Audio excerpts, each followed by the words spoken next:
రేవంత్ రెడ్డి గారు ఎంపీ ఉండగా వచ్చి మా ఏరియాకి వచ్చి అమ్మ మీరు లేనోళ్ళు గరీబ్ వాళ్ళు ఉన్నారమ్మా గుడిసెలు వేసుకోరని చెప్పిండు. ఈ రోజు సీఎం కాగానే వచ్చి గుడిసెలు తీసేయడం ఎంతవరకు కరెక్ట్ సార్? ఇది ఎంత దారుణం అంటే పండగ అనకుండా గిట్ట ఇళ్ళకి వెళ్ళి గుంజుకుంటే కొట్టిండు సార్.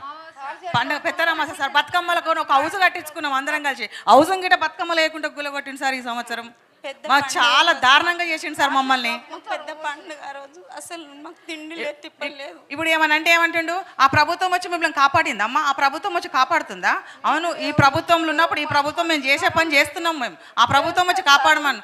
మీకు ఎవరిచ్చారో వాళ్ళను తీసుకురండి సార్. మాకు ఎవ్వరు ఒక్క రూపాయి తీసుకోలేరు, మాకు ఎవ్వరు ప్లాట్లు ఇవ్వలేరు సార్. అది కోరిలో రౌతులు కొట్టారు. అక్కడ ఉన్నాం అందరం మనిషికి 10 5 అట్లా వేసుకొని అందరు 50 60 గజాల కంటే ఎక్కువ ఉంటే సార్ మీరు వచ్చి చూడండి. 60 గజాల కంటే ఎక్కువ ఉంటే మొత్తం మీరు తీసేసుకోరు, మేము ఏదానికైనా రెడీ. 60 గజాల కంటే ఎవ్వరికి ఇంత జాగా ఎక్కువ లేదు అక్కడ. అసలు ఆ రోజు పడిపోయింది కూడా నాకు సోయలేదు సార్. అసలు మాట్లాడింది ఒకటే. ఒక్కసారి అటు చూడు. ఈ అమ్మాయి అటు చూడం, ఒక అటు తిరుగు. అమ్మాయి తన పేరు వెంకటమ్మ గారు. ఆమె కానీ మిగతా ఆడబిడ్డలు చెప్తుంది ఏంటంటే, అక్కడ రేవంత్ రెడ్డి గారు గతంలో ఎంపీగా ఉన్నప్పుడు, మల్కాజ్గిరి ఎంపీగా ఉన్నప్పుడు మా దగ్గరికి వచ్చిండు. మీరు గరీబోళ్ళు, ఇంకా ఇక ఫోటోలు కూడా ఉన్నాయి, రేవంత్ రెడ్డి గారు వచ్చిన ఫోటోలు కూడా ఉన్నాయి. వచ్చి మీరు ఇంకా వేసుకోండి, ఇంకా గుడిసెలు వేసుకోండి, ఇంకా జాగా తీసుకోండి, మీరు పేదవాళ్ళు లేని వాళ్ళు ఉండండి అన్నాడు. కానీ మేము ఏ ఒక్కరి దగ్గర కూడా 1 రూపాయి కూడా మేము తీసుకోలేదు, ఎవరికి ఇయ్యలేదు. కేవలం ఆడ క్వారీ జాగా ఉండే, ఆ క్వారీ జాగాలో మేము 10 ఏళ్ళకి వెళ్ళి ఆడనే అక్కడ రాళ్ళు కొట్టినాం. ఇది వరకు అక్కడనే చిన్నగా 50 గజాల ఇల్లు కట్టుకున్నామని చెప్తున్నారు.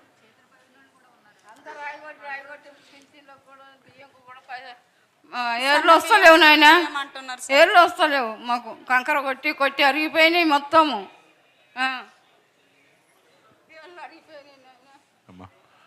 మీ అందరికీ నేను మళ్ళొక్కసారి చెప్తున్నా, దయచేసి మీకు ఎవరెవరికైతే న్యాయ పోరాటం చేయాలని ఉన్నదో వాళ్ళందరికీ లీగల్గా సపోర్ట్గా నిలబడే బాధ్యత మాది. మీరు 1 రూపాయి మీరు ఖర్చు పెట్టే అవసరం లేదు, మొత్తం మేము కొట్లాడతాం మీ తరఫున. నెంబర్ 1. నెంబర్ 2, న్యాయ పోరాటం చేసి కూడా కొంతమంది మధుసూదన్ గారు లాంటి వాళ్ళు, ఆ ప్రతీక్ శర్మ లాంటి వాళ్ళకు, మిగతా వాళ్ళకు కొంతమందికి ఆర్డర్లు ఉండంగా కూడా భవానీ గారు, దుర్గమ్మ గారికి వాళ్ళకు కోర్టు ఆర్డర్ ఉండంగా కూడా గవర్నమెంటు వాళ్ళకు ఇంకా కూడా రక్షణ ఇస్తలేదు. మిగతా వాళ్ళకు కూడా నేను చెప్పేది ఏంటంటే, మీ దగ్గర కాగితాలు ఉంటే ఇక్కడ మన లాయర్లు ఉన్నారు, మొత్తం ఆ లాయర్ల టీం మీతో ఉంటుంది. మీరు కొద్దిసేపు భోజనం చేయండి, భోజనం కూడా ఇంతజాం చేసినాము. భోజనం తర్వాత మీకు లాయర్లు ఉంటారు, వాళ్ళు మొత్తం మీకు సలహాలు ఇస్తారు, న్యాయ సలహాలు. మీకు ఎట్లా కొట్లాడదాం, ఏం చేద్దాం, న్యాయపరంగా మీకు ఏ రకమైన రక్షణ. ఏమా నీ పేరు ఏమా? మీకు భోజనం చేసినాక లాయర్లకు కల్పిస్తా తల్లి, కాగితాలు ఉంటే నేను కల్పిస్తా. పెద్దరామాస రోజు పొద్దున్న 4 గంటలకే వచ్చారు సార్. వచ్చి మొత్తం గులగొట్టేసారు, చిన్నపిల్లలు ఇబ్బంది అయిపోయింది మాకు. ఇట్లా పేపర్లు ఉన్నాయని చెప్తే కూడా చూడకుండా మొత్తం అన్నీ తీసేశారు సార్. ఆ రోజు సండే అమావాస్య, ఇంకా ఆ రోజు పండగ ఉంది, ఏవి కుళ్ళ ఉండవు కదా సార్. మేము చెప్పినాం మాకు కొంచెం టైం ఇవ్వండి అని చాలా అడిగినాం. కాళ్ళు పట్టుకుంటే యాక్టింగ్ చెయ్యకమ్మా అని చెప్పి పోలీసు వాళ్ళు చాలా ఘోరంగా మాట్లాడారు సార్. సారీ అమ్మా, మా అందరి తరపున నీకు నీ పిల్లలకు సారీ. కాకపోతే దీనికి మొత్తం కూడా లీగల్గా కొట్లాడచ్చు, న్యాయం జరుగుతుంది, లీగల్గా కొట్లాడచ్చు. న్యాయమూర్తుల దగ్గర పోదాం, అసెంబ్లీలో కొట్లాడదాం. ఏది కాకపోతే ఆఖరికి నేను మళ్ళీ చెప్తున్నా, మేము వస్తాము, రాగానే మళ్ళీ మీకు న్యాయం చేసే బాధ్యత మాది. కాకపోతే దయచేసి మీరు ముందు భోజనం చేయండి. భోజనం చేసిన తర్వాత మొత్తం మన న్యాయ నిపుణులందరూ ఇక్కడనే ఉన్నారు, మన న్యాయవాదులందరూ బృందం ఇక్కడే ఉన్నది. వాళ్ళందరితోన మీకు కూర్చోబెట్టి న్యాయం చేయించే బాధ్యత నాది. రావుల చంద్రశేఖర్ రెడ్డి గారు ముందు రండి సార్, ఒక్క నిమిషం. చంద్రశేఖర్ రెడ్డి గారు మా పార్టీ జనరల్ సెక్రటరీ, మొత్తం పార్టీ ఆఫీస్ అంతా బాధ్యత వారిదే. వారు కూడా ఇప్పుడు మీతో ఇక్కడే ఉంటారు. మీరు భోజనం చేసిన తర్వాత న్యాయవాదుల బృందంతో మీరు ఎవరెవరు కలవదలుచుకుంటే వాళ్ళు కొద్దిగా ఓపికగా, ఒక అర్ధగంట అటు ఇటు అయినా ఓపికగా ఉండండి. చంద్రశేఖర్ రెడ్డి సార్ ఇక్కడే ఉంటారు మీతో పాటు. 10 మంది న్యాయవాదులు ఉన్నారు, వాళ్ళు కూడా ఉంటారు. వాళ్ళందరూ మీకు హైకోర్టుకు పోవాలన్నా, ఏ కోర్టుకు పోవాలన్నా మీకు న్యాయం చేపించే బాధ్యత నాది. నీ పేరేందమ్మా? సార్ నా పేరు జ్యోతి అండి. ఆ రోజు పెద్దరమాస రోజు పొద్దున్నే అసలు తెల్లారలేదు, 4 గంటలకల్లా వచ్చేసి మా ఇండ్లన్నీ కూలగొట్టేశారు. పిల్లలకి ఎగ్జామ్స్ ఉన్నాయి, బతిమలాడాం సార్. మాకు కరెంట్ తీసేశారు, నీళ్ళు. ఆ రోజు పండగ పూట స్నానం లేదు, అందరం అలాగే ఉన్నాం. బతిమలాడుతున్నా వదలలేదు. మేమేం కోరట్లేమండి, చాలా ఉన్నోళ్ళ ఇండ్ల దగ్గరికి వెళ్ళట్లేరు గవర్నమెంట్, ఈ హెటర్ అనేది. కానీ మా గరీబోళ్ళ మీద పడుతున్నారు, మాకు చాలా ఇబ్బంది అవుతుంది. మేమేం కోరట్లేము సార్, మేము అడుగుతున్నాం. మేము ఎక్కడైతే ఉంటున్నామో మా జాగాలు మాకే కావాలి, మేము ఇది కోరుతున్నాం సార్. ఆ రోజు ఎగ్జామ్స్, మేము చాలా అంటే చాలా ఇబ్బంది పడుతున్నాం సార్. ఇప్పుడు రేవంత్ సార్ ఏం చేశారు, ఫ్రీ బస్సులు అన్నట్టు పెట్టారండి. ఫ్రీ బస్సులు మా ఆయన ఆటో నడుపుతాడు, ఆటో నడవట్లేదు. మీకు కూడా తెలుసు, ఫ్రీ బస్సులు అన్నట్టుగా చాలామంది బస్సులలోకి వెళ్ళిపోతున్నారు, ఆటోలు నడవట్లేదు. నేను మా ఆయన కూలి పని చేసుకుంటున్నాం. కూలి పని చేసి ఆ ఇండ్లు మావి కూలగొట్టినప్పటి నుంచి మేము రెంట్కి వెళ్ళిపోయాం సార్. 10,000 12,000 అంటే మా బతుకులకి మేము రెంట్లు ఎలా కట్టాలి సార్? ఇది న్యాయం కాదు కదండి.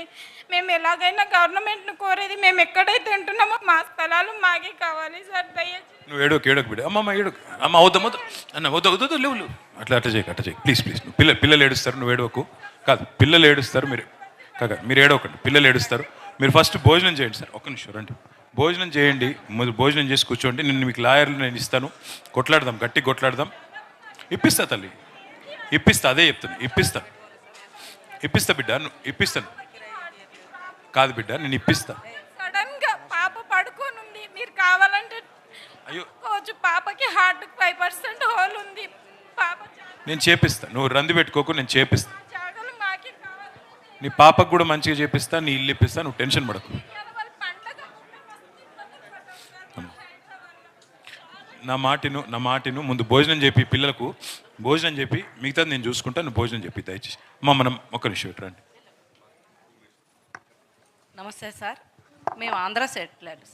మీ ఫాదరు ఆంధ్ర వాళ్ళకి ఏమైతే ముళ్ళు గుచ్చుకుంటే పన్నుతో తీస్తానని చెప్పారు. ఆ నమ్మకంతో మేము ఆంధ్రాలోని పొలాలు అమ్ముకొని ఇక్కడ మేము స్థలం కొనుక్కున్నాం. అన్ని పర్మిషన్లు ఉన్నాయి, కానీ మాకు స్టేటస్ కో కూడా ఉంది కోర్టుది, అయినా కూడా మా బిల్డింగ్ కొట్టేశారు. మేబీ అయిపోయింది. సో మీ ప్రభుత్వం వచ్చాకైనా మాకు న్యాయం చేస్తారేమో అని ఆశతో ఈరోజు వచ్చాను. నాకు నష్టం జరిగి 2 సంవత్సరాలు అయింది. ఈసారైనా మీరు మాకు న్యాయం చేస్తారేమో అని ఆశతోనే మీ దగ్గరికి వచ్చాను సార్. ఏం పేరమ్మా? మీరు మాట్లాడారు, వీడియోలో చూశాను. థ్యాంక్ యూ రాధా గారు. నేను ఒక మాట ఇస్తున్నాను మీకు. కోర్టు ఏదైతే చెప్పిందో దాని ప్రకారం మీకు న్యాయం చేసే బాధ్యత నాది. అందులో నేను ఇక్కడ ఈ ఒక్కరోజు కాదు నేను చెప్పేది. మీ సమస్యని అసెంబ్లీలో నేను మాట్లాడతాను, ఈ విషయం అక్కడ మాట్లాడతాను, కోర్టు ఆర్డర్లను కూడా తుంగలో తొక్కుతున్నారని చూపెడతాను. దాంతోపాటు ఓకే సార్, మాకు కోర్టు ఆర్డర్ ఉంటుండగా బిల్డింగ్ కొట్టేశారు సార్. దానికి నష్టపరిహారం కూడా నాకు కావాలి, అది మీరే దగ్గరుండి నాకు ఇప్పించాలి సార్. ఎన్జిటి రిపోర్ట్లో 15 ఎకరాలను ఉంది సార్.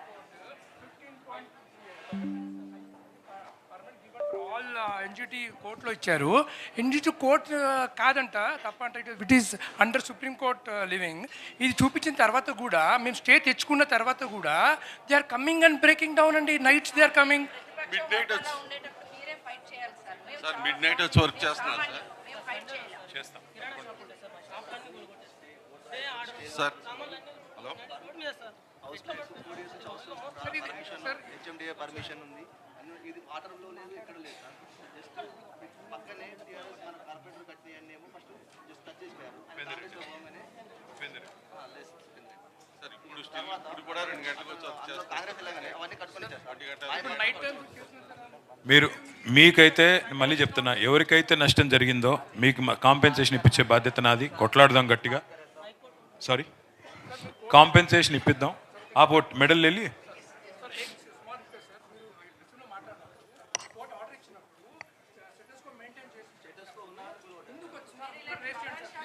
నేను మాట్లాడతాను. ఒక్క మాట మీరు ఒక హాఫ్ అన్ అవర్ ఓపిక ఉండండి. మీకు లీగల్ కన్సల్ట్. ఒక్క నిమిషం. చంద్రశేఖర్ రెడ్డి గారు ఇక్కడే ఉంటారు మీతో. కళ్యాణ్ ఇక్కడ రండి. చంద్రశేఖర్ రెడ్డి సారు, కళ్యాణ్ మొత్తం ఉంటారు మీతో, లాయర్లు అందరూ ఉంటారు. మీకోసం న్యాయపరమైన పోరాటం ఒకవైపు చేస్తాము, శాసనసభలో చేస్తాం. ఒకవేళ ఇక్కడ కాకపోతే తర్వాత మీకు న్యాయం చేసే బాధ్యత నాది. ఎందుకు వర్తించదండి? సరే చూద్దాం. సరే, ఎలా వర్తించదో నేను చూస్తాను. Thank you. కార్తీక్ ఉంటారు మీతో.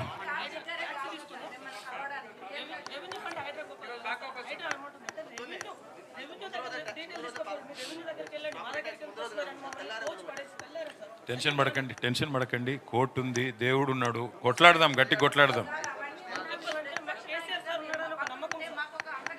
ఉంటాం తల్లి, తప్పకుండా ఉంటాము. నా మాట కాదు, మీలా గట్టిగా మాట్లాడేటోళ్ళు ఉండాలి. ఆ పిల్లోడేమో కోర్టుకు పోనంటాడు, మీరేమో గట్టి కొట్లాడాలంటున్నారు. కొట్లాడాలంతే. Thank you. సార్ ప్రభుత్వం గురించి కాదు ఇది. ఈ రకంగా అరాచకం చేయకూడదు. ఎవడైనా సరే ప్రభుత్వాలు పర్మనెంట్ కాదు, టెంపరీ.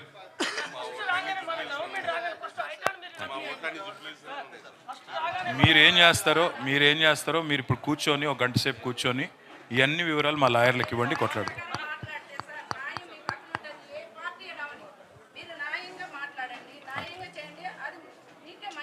మాట్లాడు, ఎవరైనా సరే మా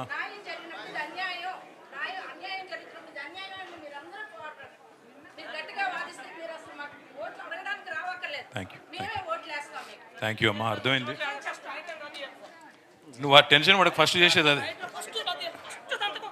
అమ్మా మీరు భోజనం చేయండి, భోజనం అరేంజ్ చేసాము, ఏమనుకోవద్దు. కొద్దిసేపు ఓపిక ఉండండి.